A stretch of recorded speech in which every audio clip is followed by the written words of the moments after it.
Thanks for the organizers who invited me here. I really like all the time to be here to challenge the European parliamentarians here. Because in my opinion, the majority of the European parliamentarians has no idea what is really going on the ground and what is the conflict is about. I used to say all the time that the economic cooperation and the economic prosperity will pave the way one day towards peace between the Israelis and the Palestinians, which is unfortunately Europe for centuries almost kept a blind eyes on the whole issue of the economy. And Europe, in the meantime, almost failed to find any political solution to the Israeli-Palestinian conflict. It is the time right now for the Palestinians and the Israelis to work together far away from the leaders. We shouldn't have to live in fear. I must have to tell you that there are tens of Palestinian businessmen received an invitation to participate in this conference, and in the last 48 hours, they regret to participate because they received threats from the intelligence forces of the Palestinian Authority. We used to be tens sitting here on this stage to speak about the economic situation.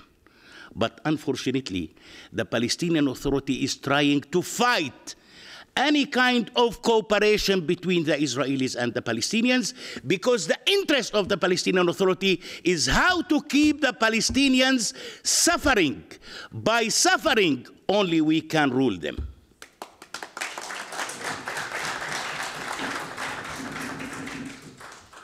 Friends, the BDS is a movement which is trying to use the Palestinians in terms to gain power and money.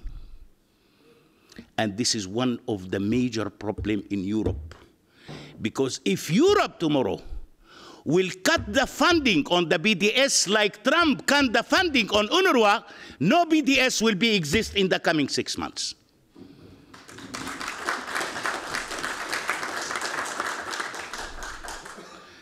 In my opinion, the majority of the Palestinians these days are people who are seeking dignity rather than identity. This is one of the most important issues. And dignity can be achieved only via an economic prosperity. I used to teach my Palestinian colleagues in the refugee camps that homeland is not the place where you're born. Homeland is the place where you can get dignity, justice, and freedom.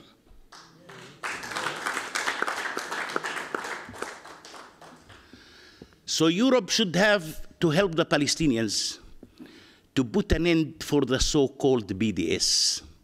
It's much better for the parliaments in Europe to send the money directly to the Palestinians rather than to give it to the BDS. The BDS is just using us. The BDS will never ever help us. The BDS will never ever want to achieve any kind of peace between the Israelis and the Palestinians. The BDS want to destroy Israel, and as a Palestinian, I don't have time for that.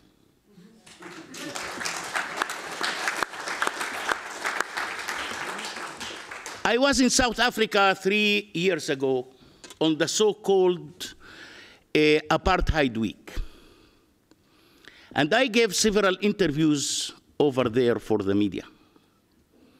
One of the newspapers contacted the BDS member in South Africa to get his reaction on my thoughts. What is the BDS member in South Africa told the journalist? He said that Mr. Eid is right when he said that the Palestinians are suffering from calling for the boycott of Israel. But he added, the BDS member added to the journalist, that it is going to be a short-term suffer with a long-term benefit. You know who told us this statement? The Arab leaders in 1948. When they opened the doors for us by saying, come, it's going to be a short-term suffer, long-term benefit, and we are waiting 70 years almost. This is the politics. I want to send your attention today to Gaza Strip. Look to Gaza, what's happened in Gaza after the Israeli withdrawal.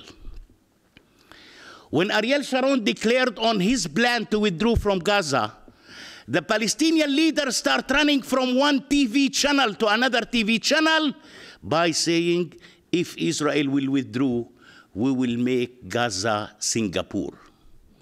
I wasn't in Singapore, but wondering if the situation is similar like Gaza there.